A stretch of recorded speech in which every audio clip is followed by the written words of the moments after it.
Baik, selamat sore Pak James. Sebagai anggota Bawaslu Kabupaten Malaka, ada kami dari media, dari pers mendapatkan beberapa informasi terkait dengan tugas Bawaslu mengawasi tahapan-tahapan pilkada. Sudah sejak beberapa bulan ini sampai dengan tinggal terhitung beberapa hari saja ini.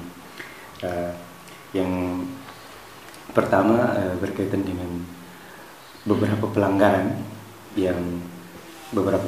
yang sesuai dengan informasi yang beredar yang dilakukan oleh pasangan calon baik dari pasangan calon nomor urut 1 maupun nomor urut 2 ini. Sejauh ini dari Bawaslu Kabupaten Malaka ini pengawasannya seperti apa berkaitan dengan pelanggaran-pelanggaran? Jadi baik, terima kasih. Selamat sore. Bawaslu Kabupaten Malaka akan menyampaikan beberapa hal terkait dengan proses tahapan pilkada lanjutan 2020. Jadi pada kesempatan ini saya mau sampaikan bahwa proses tahapan pilkada selain daripada 71 hari masa kampanye, ada juga masa pencalonan sampai dari pendaftaran calon sampai pada penetapan bakal calon menjadi calon. Terkait dengan proses tahapan, kita lembaga Bawaslu ada satu pekerjaan tambahan, yaitu selain daripada pelanggaran umum, tapi juga ada satu pekerjaan juga namanya protokol COVID. Itu juga kita awasi sebagai penyelenggara. Tentu kita mengawasi sesuai dengan prosedur, tata cara, mekanisme yang ada. Terkait dengan tahapan kampanye, kita sudah terkait dengan pelanggaran, kita sudah melakukan upaya-upaya dalam hal ini pencegahan kita melibatkan dari pihak kepolisian dengan kedua tim pasangan calon nomor 1 dan nomor 2, dan juga dengan KPU sebagai pelaksana teknis kegiatan seluruhan tahapan sekarang ini. Nah, pada konteks tahapan kampanye sejauh ini dari 21 hari, selain daripada himbauan terhadap larangan-larangan termasuk dengan larangan protokol COVID-19 ini, ada beberapa kegiatan yang kita lakukan, yaitu surat-surat himbauannya dan juga melalui tatap muka menjadi himbauan dan juga evaluasi di pertengahan kegiatan kampanye. Tetapi memang sulit untuk kita bendung pada posisi kita sebagai penyelenggara, tapi kita upaya untuk kemudian bekerja sama dengan pihak penyelenggara atau pihak pelaksana kampanye dan juga pihak kepolisian. Selain daripada kegiatan-kegiatan melanggar kegiatan-kegiatan yang ada di tempat lokasi kampanye, titik kampanye, ada juga masalah atau riak-riak kecil yang terjadi di luar atau arena daripada kegiatan kampanye. Itu menjadi kewenangannya pihak kepolisian. Kepolisian yang punya kewenangan untuk kemudian bagaimana bisa mengatasi, misalkan ada posko-posko di jalan sambil meneriakan yel-yel.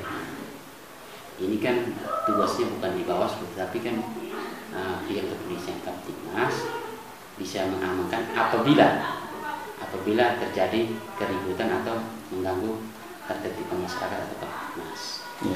Nah, terkait dengan pelanggaran-pelanggaran, saya pikir banyak pelanggaran-pelanggaran yang kemudian di luar daripada kewenangan kita. Misalkan ada saling serang dengan menggunakan batu yang kita lihat ini, batu dan di jalanan yang bukan di wilayah kegiatan kampanye, memang ada, dan itu ranahnya di pihak kepolisian. Dan untuk konvoi sejauh ini, untuk pelanggaran terhadap konvoi, kita sudah upaya dan juga sampai pada memberikan surat peringatan. Jadi dalam norma Undang-Undang 10 itu di pasal 72 bahwa itu melarang melanggar pasal 69. Nah, itu kita diberi kewenangan untuk memberikan surat peringatan. Untuk itu kita sudah upaya untuk, dan juga kita sudah menyampaikan surat peringatan 2 kali kepada 2 paslon ini karena memang seperti itu. Tugas kita, artinya kewenangan kita sebagai lembaga Bawaslu. Terkait dengan surat-surat peringatan yang setelah itu dikeluarkan, berdasarkan informasi yang kami dapat bahwa KPU sempat memberikan teguran dalam hal ini pemberhentian tahapan kampanye, penundaan selama 3 hari kalau tidak salah itu. Tapi setelah itu ada mungkin dari Bawaslu sendiri menanggapinya seperti apa? Terkait dengan SK surat keputusan yang dikeluarkan oleh KPU itu berdasarkan usulan dari pihak kepolisian.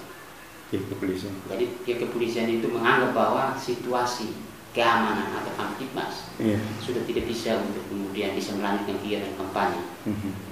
Ya, pihak kepolisian ada ruang norma yang kemudian bisa memberikan kewenangan kepada pihak kepolisian untuk mengusulkan ke KPU.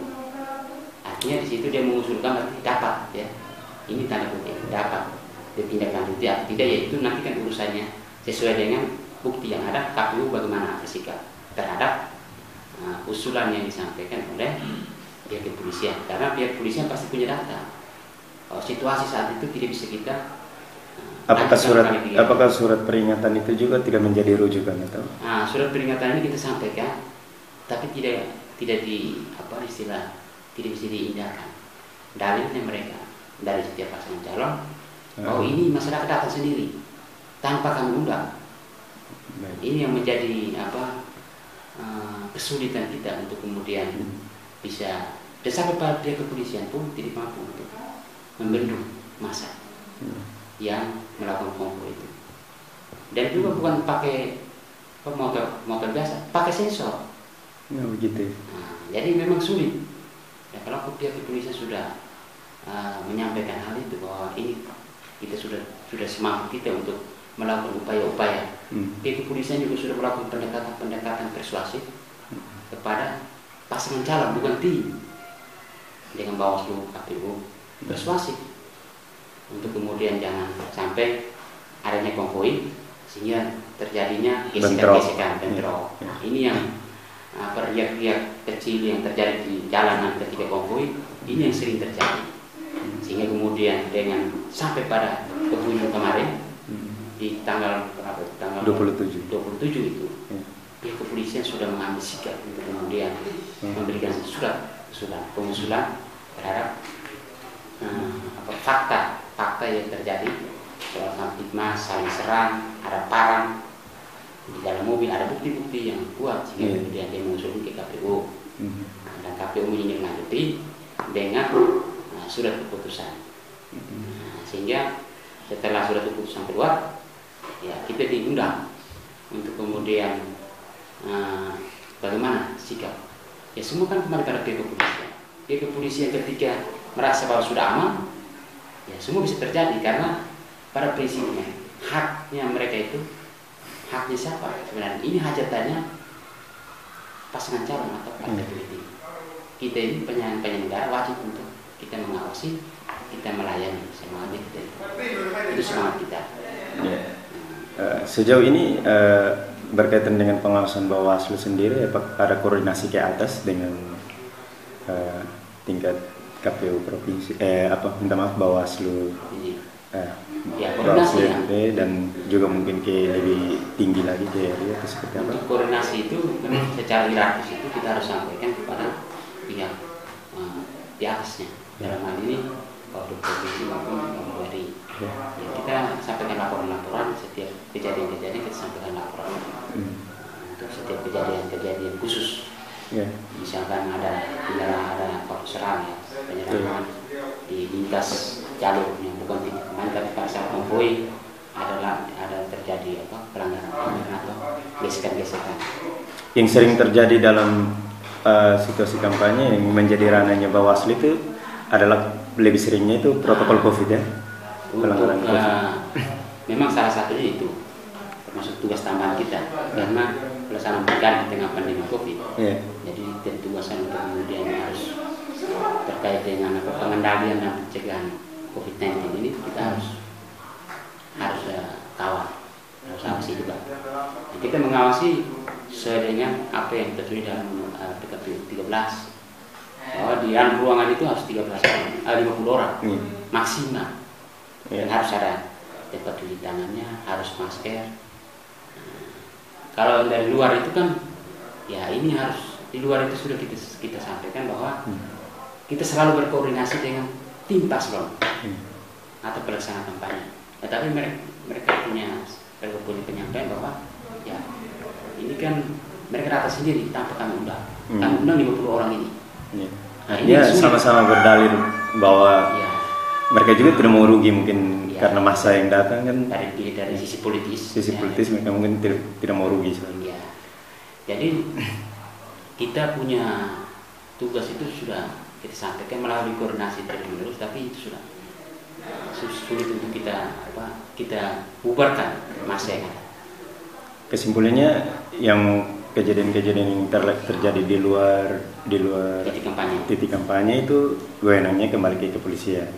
Oke, baik. Kalau jadi begini, tanggung jawab sebenarnya, tanggung jawab utama dalam proses kegiatan kampanye, tanggung jawab utama itu adalah pelaksana kampanye, pelaksananya. Karena pelaksana kampanye kemarin ditunjuk oleh tim pasangan calon untuk melakukan kegiatan kampanye.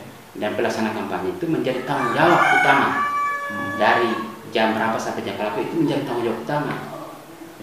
Makanya kadang-kadang juga semua itu dilempar ke pihak Bawaslu atau kepolisian. Jadi para kontestan inilah yang harusnya bertanggung jawab ya.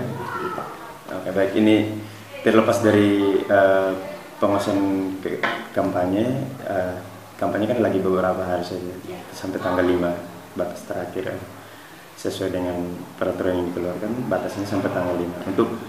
Untuk pengawasan lanjutan sampai ke masa tenang sampai pada hari pemungutan suara dan perhitungan suara dan seterusnya sampai pada pelantikan itu apa dari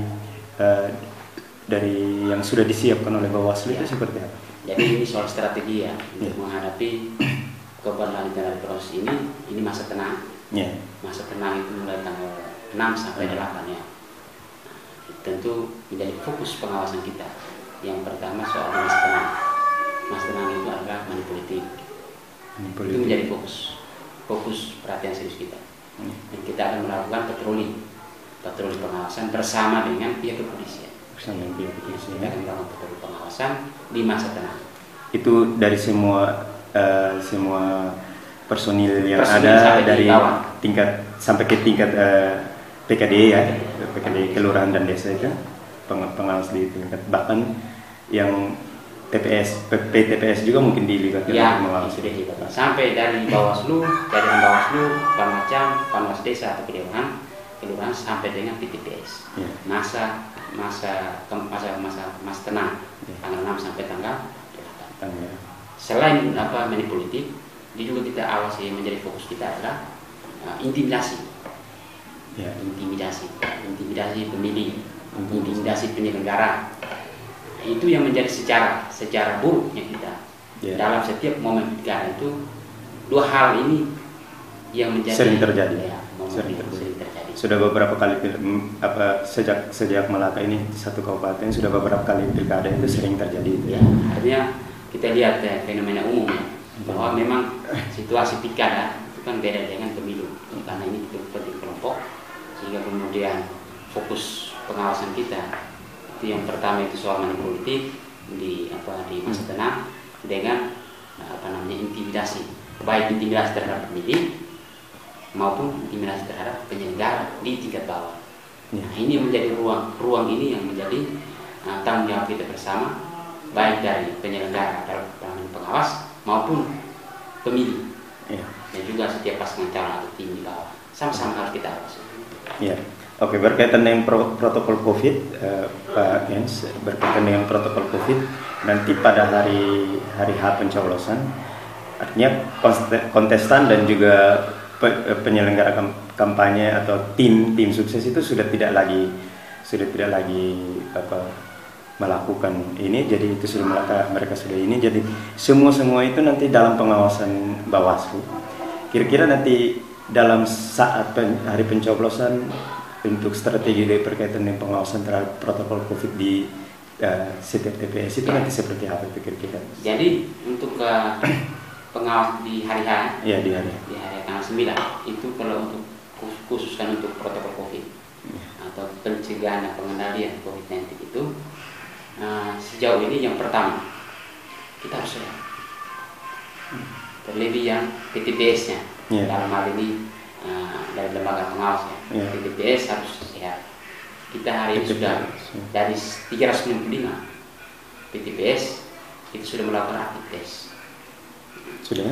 Dan juga untuk KPPS setiap TPS 7 orang di 395 TPS sudah dilakukannya rapid test. Setelah pelantikan ya? Sudah pelantikan? Sudah. Setelah pelantikan sudah langsung rapid test ya? Oke. Dan juga yang menjadi kewaspadaan kita itu sejauh ini saksi dari setiap pasangan calon, apakah mereka sejauh ini sudah rapid atau belum, informasi saat ini belum ada. Karena memang dalam tenda itu yang ada dalam tenda TPS, dalam TPS itu yang pertama adalah KPPS 7 orang dengan dinas 2 orang, PTPS 1 orang, saksi 2 orang, tetapi saksinya itu satu cadangan, satunya masuk di dalam. Ya, satu saksi luar, satu saksi dalam. Cadangan. Nah, terkait dengan saksi yang di dalam ini, apakah saksi ini sudah dirapid atau belum? Sejauh ini kita belum tahu. Belum dapat laporan dari tim dan kontestannya. Mudah-mudahan saksi juga harus dirapid. Ini informasi supaya kemudian jangan sampai saksi ke sana dan masuk di dalam tenda itu. Karena posisinya saat itu kan KPPS sudah rapid, PTPS sudah rapid dengan dinas. Nah, saksi kan tidak rapid, bagaimana? Ini menjadi tanggung jawabnya setiap pasangan calon harus rapid. Ini kalau kita sampaikan bahwa wajib harus rapid juga saksi. Ini tanggung jawabnya pasangan calon. Oke, baik. Nanti setelah hari pencoblosan, perhitungan suara itu masih dalam ranahnya Bawaslu untuk mengawasi semua perhitungan sampai pada persiapan untuk logistik itu dikembalikan. Logistik dikembalikan dan persiapan untuk selanjutnya rekapitulasi tingkat kecamatan, kabupaten dan penetapan calon sebagai yang keluar sebagai pemenang itu sudah dirapatkan, maksudnya sudah ada perencanaan untuk pengawasan itu setelah hari H itu seperti apa? Kalau untuk pengawasan melekat kita sebagai pengawas pemilu, saya pastikan bahwa kita posisi sementara dari on, harus tetap jadi on dan tetap aktif ya. Karena memang langkah-langkah kita dalam hal ini soal pengawasan, baik dari pemungutan dan perhitungan suara, tata cara prosedur dan mekanisme yang ada di dalam dari jam 7 sampai jam 1 13.00 di pemungutan dan perhitungan dan pemungutan suara. Setelah itu perhitungannya mulai jam 1 sampai selesai. Itu masih dalam lingkarannya kita. Pengawas tetap harus awasi. Selain daripada pengawas, yang awasi juga saksi. Selain daripada saksi, ada yang awasi ada masyarakat. Jadi masyarakat juga harus mengawasi. Semangat ini harus menjadi semangat bersama. Bahwa sukses pilkada ini sukses itu semua. Yang berikut setelah itu, hari yang sama pula, tanggal 9 langsung di bawah logistik surat suara yang sudah dicoblos dengan segala macam perlengkapan itu langsung dibawa ke PPK. Dari kecamatan dari TPS langsung ke kecamatan untuk dilakukannya rekapitulasi di tingkat kecamatan. Jadi kita hanya rekapnya di kecamatan, kalau di desa tidak. Sehingga kemudian dalam proses itu sampai pada rekapitulasi di 3 kecamatan, Bawaslu secara kelembagaan sampai pada Panwascam, Panwaslu Desa sampai PTPS selalu aktif untuk kemudian mengawasi proses tahapan ini. Lebih cara prosedur mekanisme itu yang harus kita awasi. Sudah, baik. Terima kasih banyak untuk waktunya. Selanjutnya nanti ada informasi tambahan. Siap. Oke, terima kasih.